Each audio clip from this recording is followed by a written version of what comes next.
하나님의 말씀 요한복음 1장 43절에서 51절까지 보겠습니다.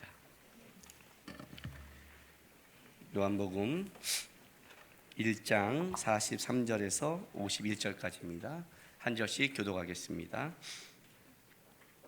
이튿날 예수께서 갈릴리로 나가려 하시다가 빌립을 만나 이르시되 나를 따르라 하시니 빌립이 나다나엘을 찾아 이르되 모세가 율법에 기록하였고 여러 선지자가 기록한 그 일을 우리가 만났으니 요셉의 아들 나사렛 예수니라.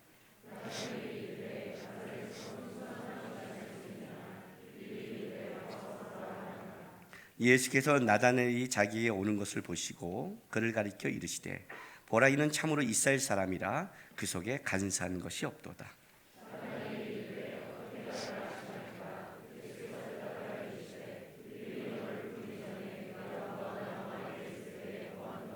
나다나엘이 대답하되 랍비여, 당신은 하나님의 아들이시요 당신은 이스라엘의 임금이로소이다.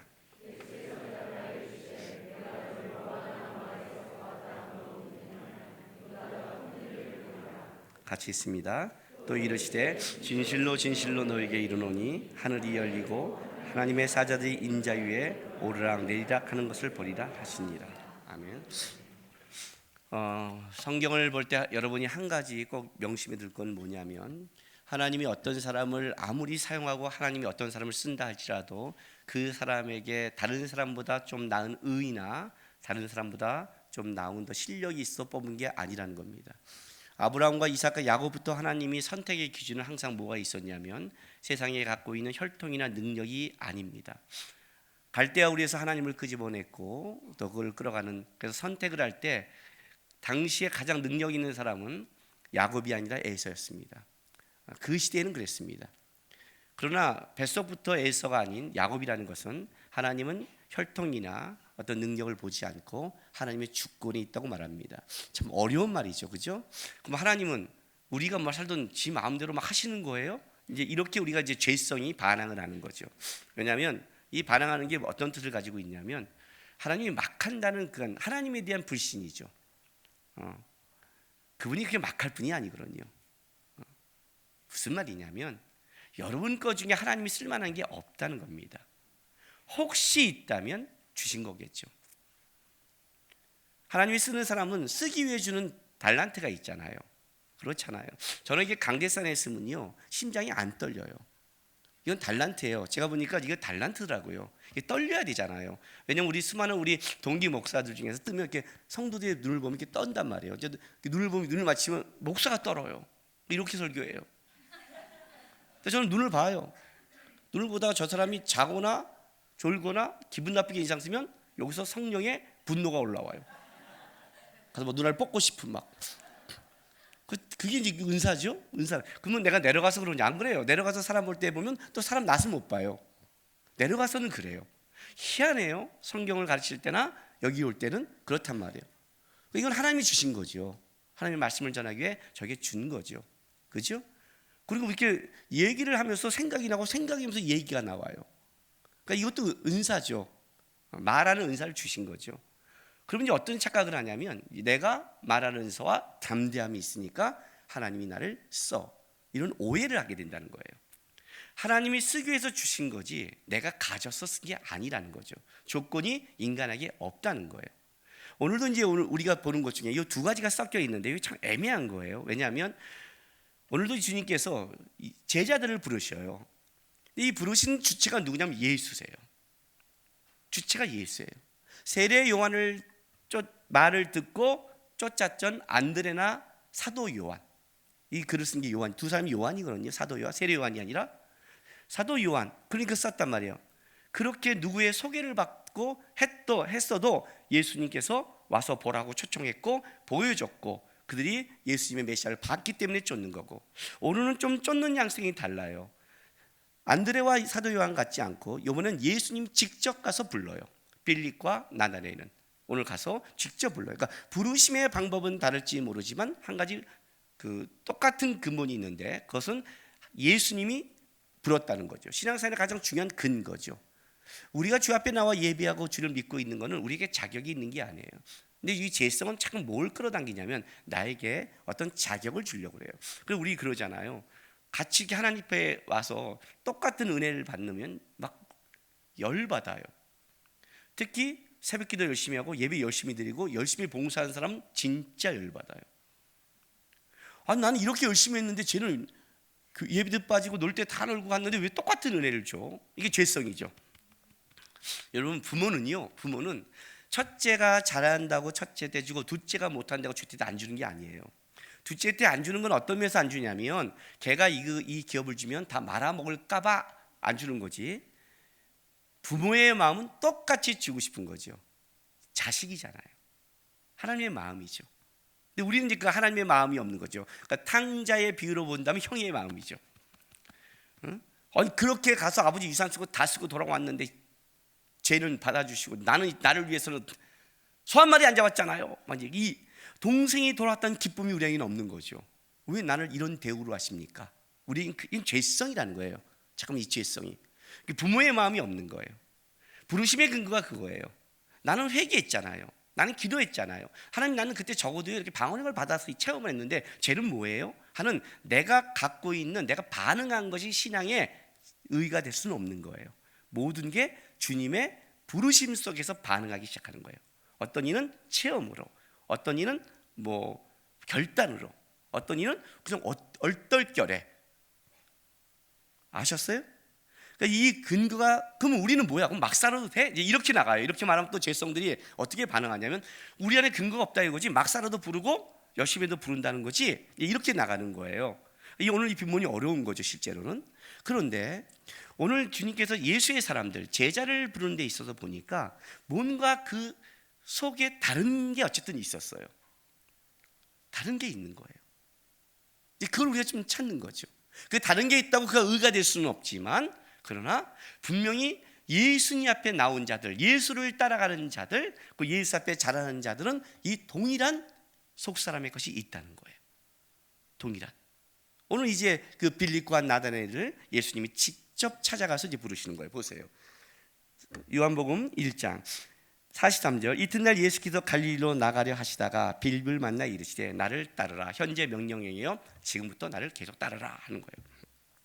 하시니 빌립은 안드레와 베드로와 한 동네 벳세다 사람이라. 그러니까 동네 사람이죠. 동네 사람이죠. 그런데 빌립의 직업은 몰라요. 성경에 안 나와 있어요. 어부인지 아닌지는 모르겠지만 어쨌든 예수께서 말할 때 곧 따를 수 있는 사람이라면, 그리고 안드레와 사도 요한이 따랐다면 빌립도 안드레와 사도 요한처럼 그 메시아에 대한 소망이 있는 사람이죠.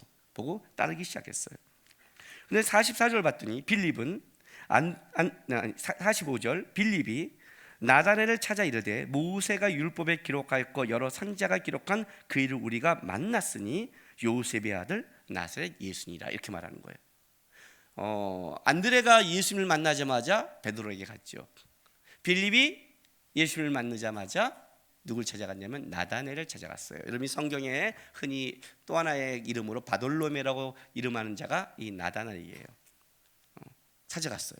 찾아갔더니 나사렛 예수라는 말을 듣고 우리 만났다고 했더니 뭐라고 말하냐면 46절에 나다나엘이 이르되 나사렛에서 무슨 선한 것이 날 수 있느냐. 빌립이 이르되 와서 보라. 이게 빌립이 할 수 있는 유일한 말이에요. 네? 빌립이 할 수 있는 유일한 말. 왜냐하면 빌립도 이거는 선한 것이 날 수 없다고 빌립도 예수님을 만나기 전에 그렇게 생각했으니까. 왜냐하면 이 나사렛 동네가요, 이제 좀 이따 우리가 찾아보겠지만 그 당시 살아가는 사람들의 머릿속에서는 거기서 예수님이 자라고 만들려고 생각하지 못하는 곳에서 시작한단 말이죠. 이제 이게 하나님의 원래 방법이잖아요. 그렇잖아요, 여러분. 하나님이 어떻게 여러분을 쓰십니까? 여러분 안에서 무슨 선한 게 나겠습니까? 이렇게 말하니까 기분 나쁘죠. 나는 안 포함시켜서. 그죠? 우리 안에서 이래야 또 기분이 좋아지죠. 죄성들이 있어서. 우리 안에서 무슨 선한 게 나겠습니까? 우리 안에서 무슨 열매를 맺겠습니까? 그죠? 그 당시에 나사렛은 그러는 곳이에요. 저쪽에서 선한 게 나? 근데 오늘 이 빌립이 그 나다나엘에게 한 말이 참 재미있어요. 보세요. 45절 이렇게 말해요. 모세가 율법에 기록하였고 여러 선지자가 기록한 그 일을. 그래요. 사실은 이 모세가 율법에 기록하고 여러 선지자가 기록한 그 일이라는 것은 성경 전체를 총칭하는 말이에요. 구약 전체죠. 구약의 계시 전체를 총칭하는 거예요. 실제로는 모세와 선지자들이 말한 바 이렇게 말하잖아요. 전체예요. 그런데 재밌는 건 뭐냐면 41절이에요. 1장 41절 보세요. 자, 그가 먼저 자기 형제 시몬을 찾아 말하되 우리가 메시아를 만났다고. 같은 뜻이거든요. 구약의 전체가 말하는 게 메시아를 얘기하는 건 이제 같은 뜻인데 표현의 방법이 좀 달라요. 이 말은 무슨 말이냐면 나다나엘은 성경에 정통한 자라는 뜻이에요. 성경을 많이 안 자죠. 그러니까 표현하는 방법이 달라요. 그냥 이스라엘 사람 전체는 뭐죠? 전체는 다 메시아를 기다리는 사람들이죠. 그러니까 베드로가 나다나엘에게 비하면 좀 모자란 거죠. 실제로는. 그러니까 메시아를 만났다 이걸 이해하지만 나다나엘은 그렇게 표현한 게 아니라 좀 더 깊은 전문적 용어를 쓴 거죠. 전문적 용어. 모세가 율법에 기록하고 모세오경과 그리고 선지자가 기록한, 선지자가 모세와 선지자가 말한 바 이렇게 말하는 거예요. 우리가 그 일을 만났다. 요셉의 아들 나사렛 예수라 그랬더니 뭐라고 말하냐면 나사렛에서 무슨 선한 것이 날 수 있느냐. 아주 직설적이죠. 직설적이에요. 그리고 와 보라 그랬더니 봐요. 47절에 예수께서 나다나엘이 자기의 오는 것을 보시고 그를 가리켜 이르시되 보라 이는 참으로 이스라엘 사람이라 그 속에 간사한 것이 없도다. 나다나엘이 나를 아시나이까 이렇게 나가는 거예요. 여러분 이제 나다나엘이 어떤 사람인가 좀 치고 볼 필요가 있어요. 나다나엘이야지.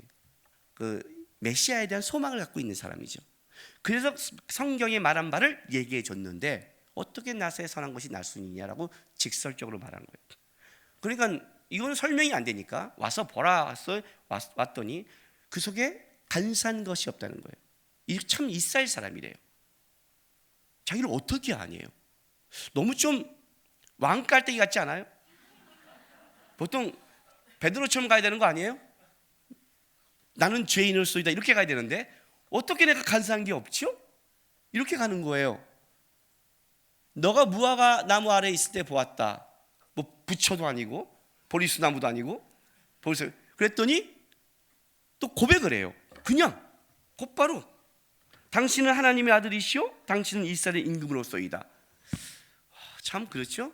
그리고 한 가지 분명한 사실은 이거예요. 예수님이 지금 나다나엘을 평가하는 게 가장 중요한 기준이 이는 속에 간사함이 없다는 거예요. 그렇다면 나다나엘이 나사렛에서 선한 것이 나겠습니다는 것은 나사렛에 대한 편견이 아니죠. 지역적 편견이 아니죠. 그 당시에 나사렛은 분명히 지역적 편견을 가질 수 있는 장소임에도 불구하고 나사렛을 단순히 지역적 편견을 갖고 나다나엘이 한 말이 아니에요. 왜냐하면 그 속에는 간사함이 없으니까요. 그 속에는 깨끗함이 있는 거예요. 나는 이 간사함이 없다는 말을 들을 때 제일 먼저 생각나는 사람이 누구였냐면 가룟 유다였어요. 가룟 유다였어요. 이 간사함이라는 단어는 누구의 속성이냐면 사단이 갖고 있는 속성이에요. 사단이 갖고 있는 속성이 간사함을 해요. 가룟 유다를 보면 그 속에 정직함과 깨끗함이 없는 거예요. 오늘 놀랍게도 예수님이 부르시는 모든 제자들이 갖고 있는 것은 동일한 한 가지를 갖고 있는데 그것이 뭐냐면 사도 요한과 안드레, 베드로 어부이지만 그들은 세례 요한을 따랐다는 건 뭐냐면 그 당시에 소망을 갖고 산 거예요. 이 땅의 불의와 이 땅의 어려움 속에서 어떻게 소망을 갖고 살아갔을까 안타까워하는 그 심정을 가진 사람들이죠. 그러니 메시아를 만날 때 쫓을 수 있었죠. 사두개인들이 쫓았나요? 바리새인들이 쫓았나요? 종교적인 것과 율법을 다 한다 할지라도 그들 안에 메시아에 대한 소망이 없었고 불의에 대한 아픔과 안타까움이 없다면 쫓아갈 수 없지요. 적어도 그런 거예요. 나다나엘도 똑같은 사람이죠. 그가 무화과 나무 아래에 있다는 것을 알았을 때 왜 그가 그를 고백했을까요? 그가 무화과 나무 아래에서 뭘 생각하고 있었을까요? 너 안에 간사함이 없다는 것은 저를 어찌 아십냐는 것은 그가 나다나엘이 평생 붙잡고 살았던 마음이었거든요. 우리 사람이 말한 정직을 얘기한 것보다 넘어선 말이에요. 그 솔직을 넘어선 거예요. 하나님을 닮아가고 싶은 마음이에요. 간사함이 사단이 갖고 있는 속성이라면 간사함이 없다는 것은 그는 하나님을 닮고 싶었던 거예요. 이 끔찍한 세상 속에 여러분 이 시대가 어떤 시대인 줄 아세요?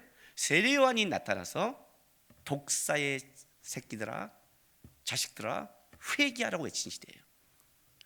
그 독사의 자식들아 회개하라고 외친 그 시대 속에 예수님이 그 속에 간사함이 없다고 말한 것은 진짜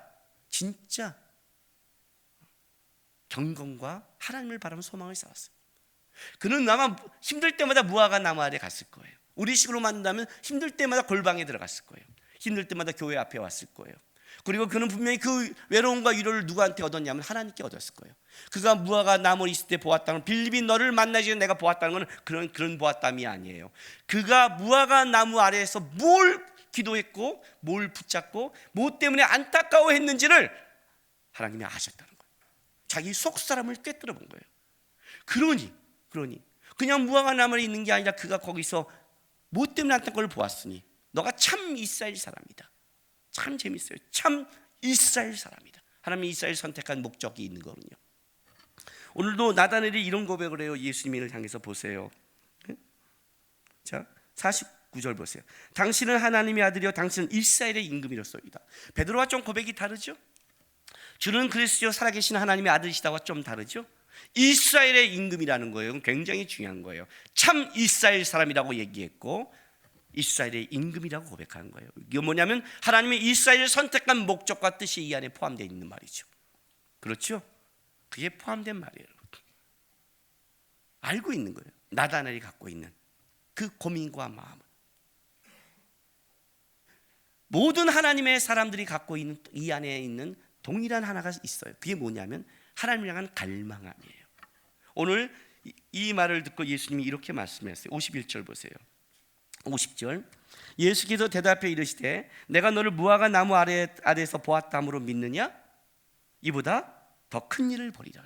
내가 너가 무화과 나무에서 그렇게 고민하고 이 패역한 땅에 이 이스라엘 향해서 메시아가 오셔서 이 이스라엘을 이 중재자로 삼은 이 나라 망해버린 이 나라에 대한 안타까움을 갖고 있는 그걸 네 속을 꿰뚫어 봤다 해서 네가 믿니? 이보다 더 큰 걸 볼 거야 하시면서 51절 말씀에 내가 진실로 우리 그 요한복음에 많이 나오는 아멘 이거 아니에요, 그렇죠? 너희에게 이르노니 하늘이 열리고 하나님의 사자들이 인자 위에 오르락 내리락 하는 것을 보리라 하니라 그래요. 자, 창세기 28장 12절 말씀이에요. 창세기 28장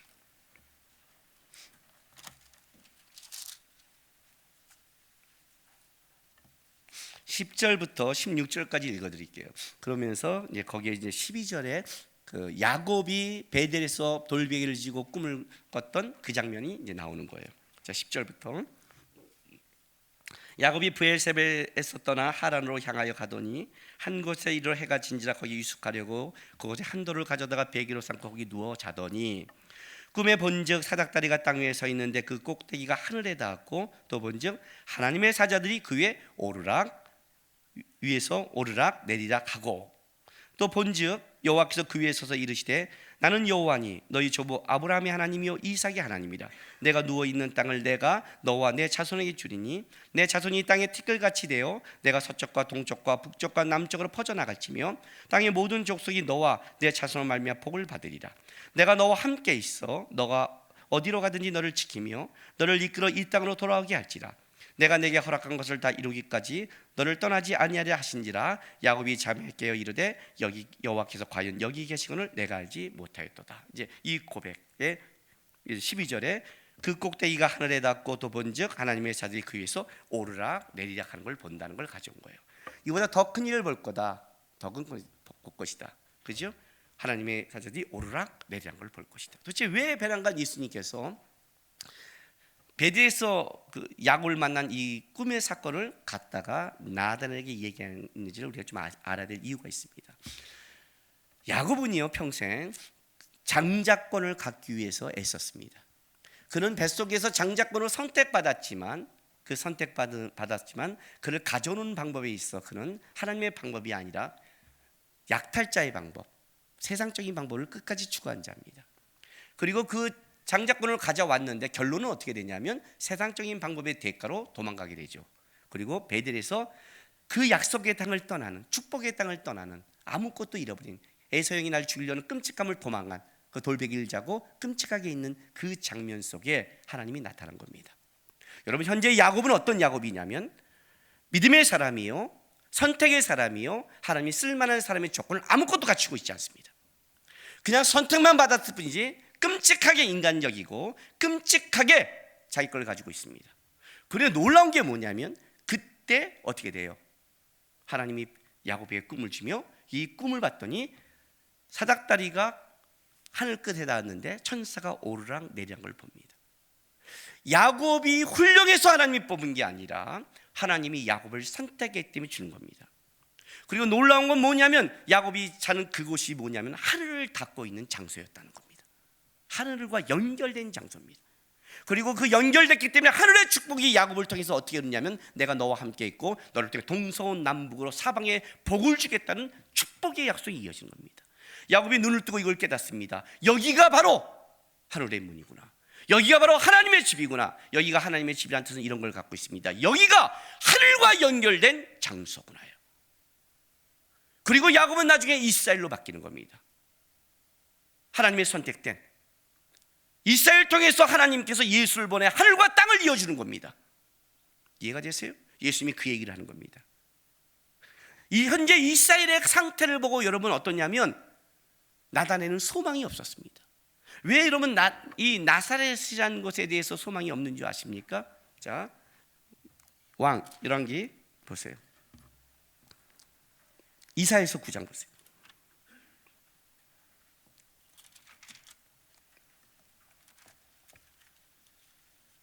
이사야서 9장 1절에서 1절 보세요. 이사야서 977쪽. 구약성 977쪽.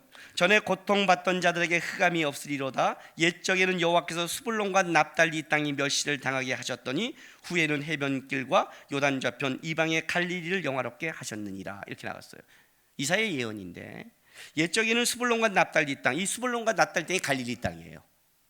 여기가 갈릴리예요. 근데 이제 이게 왜 하나님께서 멸시를 당하게 하셨냐면 이 북쪽에 있는 땅은 이방인들과 적경에 둘러싸여 있어요. 그래서 쉽게 말하면 이방의 영향을 너무 많이 받은 거예요. 그래서 이 땅은 세속화가 된 땅이에요. 나사렛은 거기에 있는 땅이에요. 거기에 있는 땅. 그러니까 쉽게 말하면 이렇게 말하는 거죠. 하나님이 저 사람을 쓸 때 우리가 보통 하나님을 쓰는 사람은 어떻게 돼요? 기도하고 경건하고 이렇게 같다고 생각하지 진짜 술 먹고 놀고 세상적인 걸 다 아는 사람이라고 생각하지 않잖아요. 야, 걔가 목사 될 때 말도 안 되는 소리 하지 마. 걔가 목사가 되면 나는 목사 할아버지다 이렇게 말하잖아요. 그렇게 말한단 말이죠. 그런 땅이 이 땅이란 말이에요. 그러니까 이건 편견을 가진 게 아니에요. 이 땅은 뭐냐면 세속화 땅이 된 곳이란 말이에요. 그런 곳이었어요. 그런 곳에 갈릴리를 영화롭게 하셨대요. 여기를 영화롭게. 이걸 이제 마태가 받아서 이거를 예언의 성취로 봐요. 자, 마태복음 4장 12절 보세요.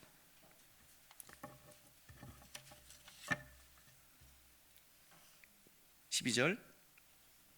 예수께서 요한이 잡혔음을 들으시고 갈릴리로 물러가셨다가 나사렛 땅 스불론과 납달리 지경 해변에 있는 가버나움에 가서 가시니, 그죠? 스불론과 납달리 땅이에요. 이는 선지자 이사야를 통하여 하신 말씀을 이루어 하시리라. 일렀으되 스불론 땅과 납달리 땅과 요단강 저편 해변길과 이방의 갈릴리요. 이방의 갈릴리란 말이에요. 흑암에 앉은 백성이 큰 빛을 보았고 사망의 땅과 그늘에 앉은 자들에게 빛이 비춰졌도다. 이해가 되세요? 마태가 이걸 받는 거예요. 그 갈릴리의 영화로움의 예언이 있었는데 실제 나사렛 땅은 그런 땅이 아닌 거죠. 그런데 생각해 보세요. 야곱은 어떤 사람이에요? 그런 자가 아닌 거죠. 현재 이스라엘은 어떨까요? 세속화됐죠. 사도행과 바리새인들이. 하나님의 경건하게 살고자 하는 자는 어디냐면 갈 데가 없는 거예요. 무화과 나무 아래 갔다는 것은 성전에도 못 가고 갈 데도 없는 진짜 안타까움이 있는 거예요. 왜 무화과 나무에서 나단에는 갔을까요? 왜요? 열왕기상 4장 보세요. 열왕기상 4장 25절 보세요.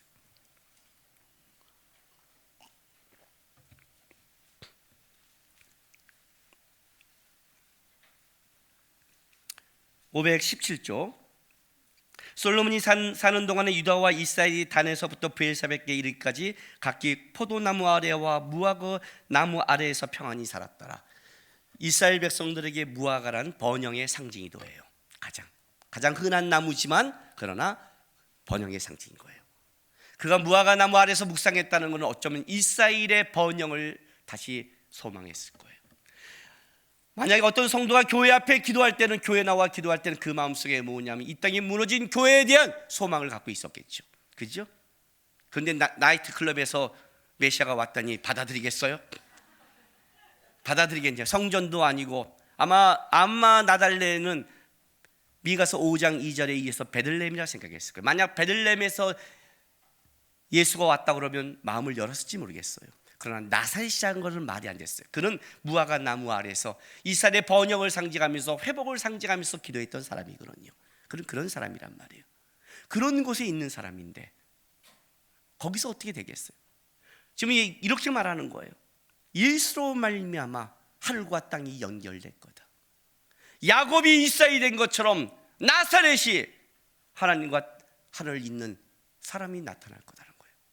네가 보는 안목이 아니라, 네가 바라보는 것이 아니라 옛적의 야곱을 통해 이스라엘로 바꾼 하나님, 야곱이 훌륭해서 한 것이 아니라 야곱을 선택해서 이스라엘로 바꾸신 하나님이, 이스라엘을 통해서 사방으로 복을 주신 그 하나님이 오늘도 이스라엘 멸망 속에 이 땅을, 하늘과 땅을 이어주는 존재가 나타날 텐데 그가 누구냐면 그가 예수라는 거예요. 그건 예수, 그 큰 일을 볼 거라는 거예요. 나중에 예수께서 십자가를 죽으시고 부활하셨을 때 그를 통해서 사망과 생명을 이기고 하늘과 땅이 이어지거든요. 그 예수가 오신 거예요. 그런데 그 예수가 만난 자가, 끌어간 자가 누구냐면 바로 그런 야곱이 모든 걸 잘못했을지 모르지만 야곱은 에서와 결정적인 차이가 하나 있는데, 장자권에 대한, 선택에 대한, 하나님이 나를 쓰고 싶어하는, 하나님 앞에 살고자 하는 소망이 있었다는 거예요. 야곱은 그 팥죽 왕국으로 장자권을 갖는 것은 단순히 세상적인 물질과 세상적을 갖는 게 아니에요. 야곱은요, 에서의 양에 대해 관심이 없었어요. 에서의 갖고 있는 힘에 대해 관심이 없었어요. 왜 나는 에서처럼 사냥하지 못했을까? 왜 나는 에서처럼 힘이 없어서 우리 아빠 이삭의 사랑을 못 받았을까? 만약 야곱이 그렇게 에서처럼 힘이 있어 사냥한 고기를 갖고 왔다면 이삭은 분명히 야곱을 사랑했을 거예요. 왜냐하면 에서가 갖다 준 그 고기 때문이었거든요. 그렇게 했을 거란 말이에요. 제가 어렸을 때 그랬던 것처럼 왜 나는 우리 형처럼 똑똑하지 못했을까? 왜 나는 우리 형처럼 어머니의 사랑을 받지 못했을까? 왜 나는 우리 형처럼 잘하지 못했을까? 지금은 왜 나는 우리 형처럼 머리카락이 없을까? 까지. 만약에 그게 야곱이 붙잡았던 거라면 그런단 말이에요. 그러나 내가 예수를 안 순간 내가 우리 형보다 왜 똑똑하지 않을까를 싸우지 않았어요. 왜 우리 형보다 내가 더 잘나지 못할까 안 싸웠어요. 예수를 만나고 배운 게 뭐냐면 예수님이 쓰는 사람은 그가 갖고 있는 키, 능력, 재능, 그걸 뛰어넘을 수 있다는 걸 알았어요. 그는 창조주니까, 그는 역전시킬 수 있으니까. 하나님이 날 쓸 수 있는 것은 재능이 아니라 예수님 안에 있는 순결함과 주님을 사랑하는 마음이고 주님을 쫓아가는 그런 자를 쓴다는 걸 알기 시작했어요.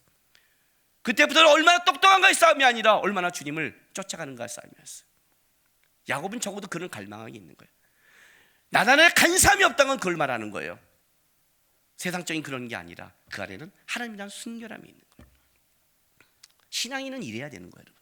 신앙인은 하나님을 닮아가는 데는 뭐가 있어야 되냐면 여러분의 것을 갖고 싸우면 안 돼요.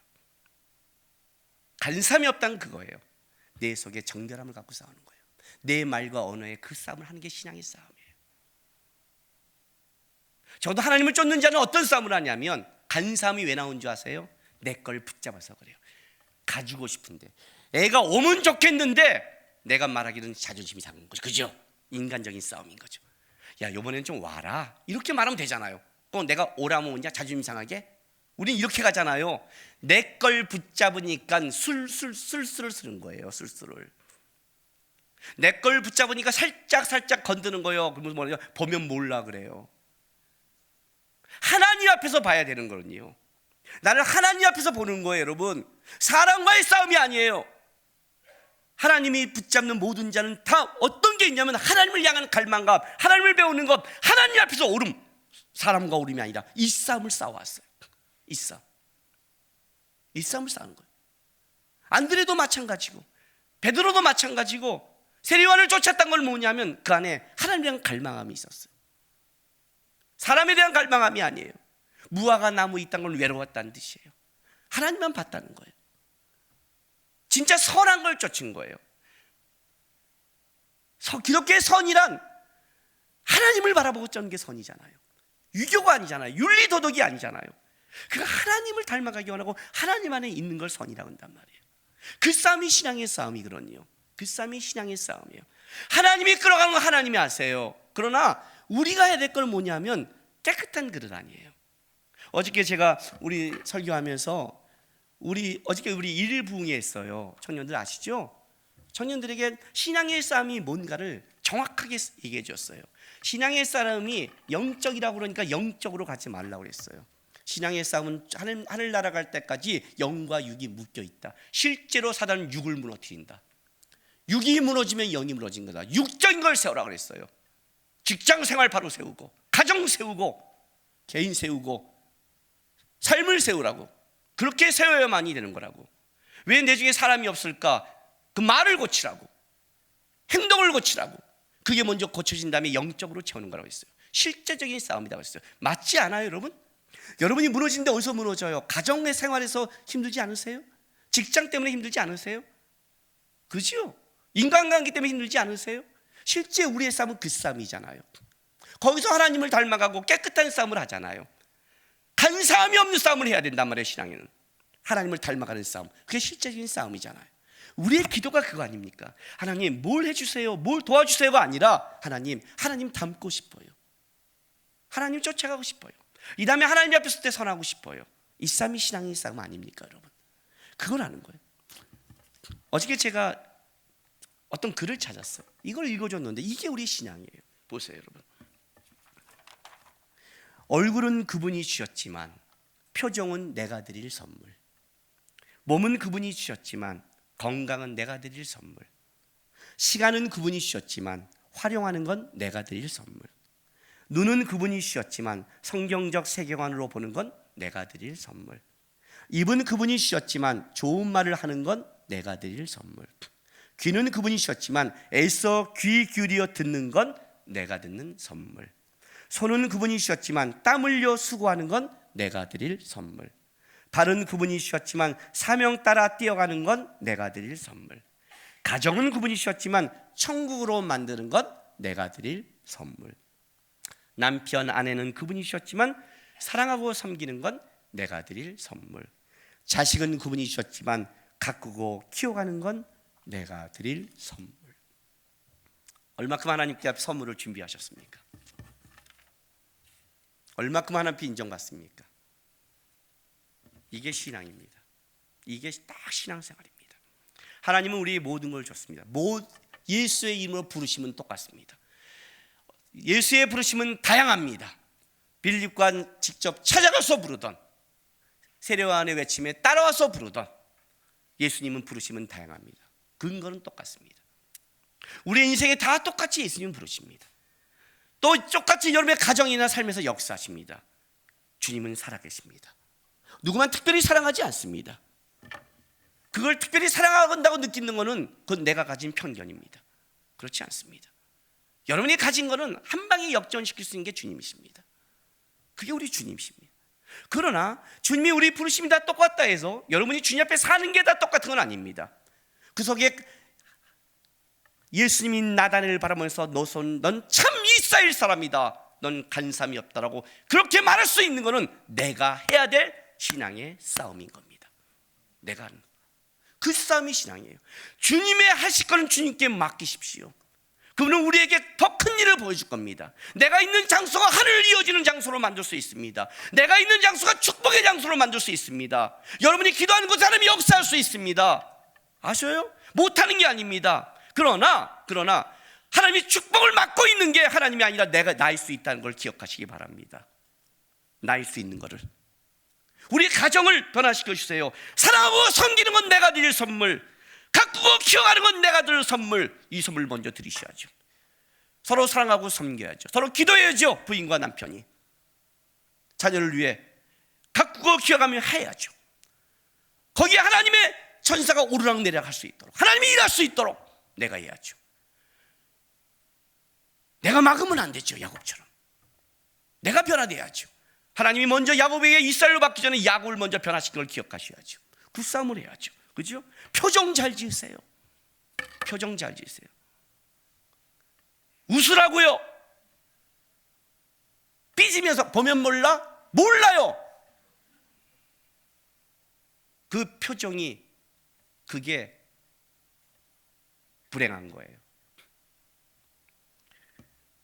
자전거 타세요. 이건 자신 있게 말해요. 나 다음 주까지 타면 3달 탔어요. 슬립해졌죠? 몸은 그분이 주셨지만 건강은 내가 타고 있어요. 지금 타고 있어요. 시간 활용 잘하세요. 핸드폰 게임이나 쓸데는 거 하지 말고 하나님 앞에 눈을, 말씀과 하나님 앞에 두세요. 좋은 말을 하세요. 그게 축복이에요. 저 나쁜 말을 하면 그 말을 내가 먼저 들어요.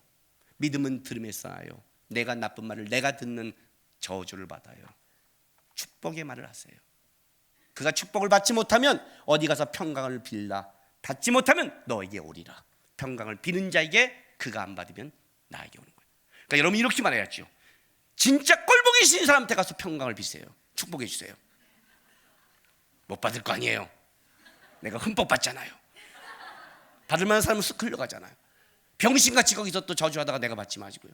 축복의 말을 하세요. 애써 기울여 세상 걸 듣지 말고 하나님의 말씀을 듣는데 싸움을 하세요. 땀 흘려 수고하세요.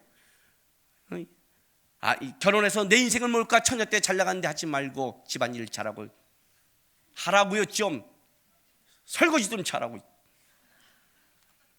사명다에 뛰어가는 것을 하는 내가 드릴 선물에 열심히 뛰세요. 주어진 곳에서. 얼마 못 떠요. 힘 있는 것 같죠? 얼마 못 떠요. 저 15년 남았어요. 천국으로 가정을 만드는 것도 내가 드릴 선물이래요. 서로 위해주고 기도해주고 세워주세요. 집을 지옥으로 만들지 말고. 이게 신앙생활이에요. 내 속에 간사함이 없도다. 뭐예요? 안 되면 안타까워해야죠. 나다나엘처럼 여기 하나님이 있어야 이루어지는 마음이 있어야죠. 그 마음이 있어야죠. 그냥 저주하고 문제 있다고 말하는 게 아니라 그 기도와 마음이 있어야죠. 거기에 하나님이 축복을 주는 거예요. 하나님이 부르시고 하나님의 일은 하나님이 하세요. 우리는 우리 일을 해야 돼요. 신앙생활이 이거예요. 내 속에 선한 것을 지켜가는 싸움, 예수를 갈망하는 싸움, 하나님을 닮아가는 싸움, 이 다음에 주님 앞에 섰을 때 그 앞에서 인정받고자 살아가는 싸움, 이 싸움에서 승리한 여러분 되시기를 바랍니다. 기도하겠습니다. 이 시간에 다 기도하시다.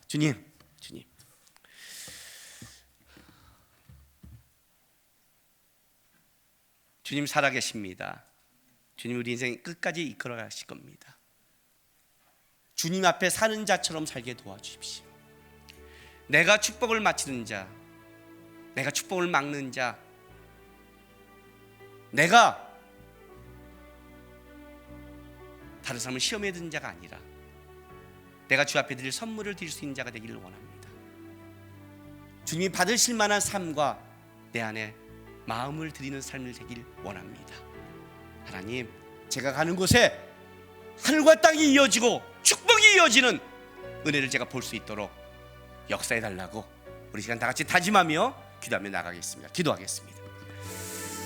아버지 하나님 감사합니다.